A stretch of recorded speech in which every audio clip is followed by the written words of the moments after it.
Hi!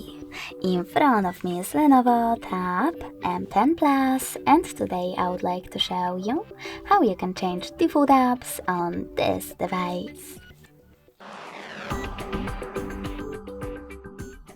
First of all, go into Play Store and install your new defaults. I will go with Opera Mini Browser. When your app is ready, go into Settings.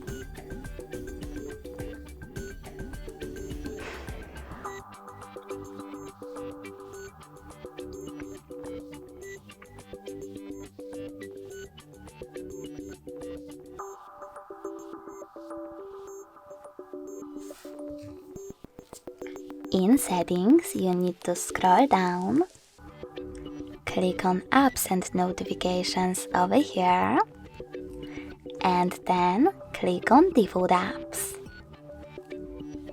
Now tap on one of those sections. For example, I want to change my browser, so I have to click on Browser app, click on Opera Mini in order to set it up, and then click on the back button.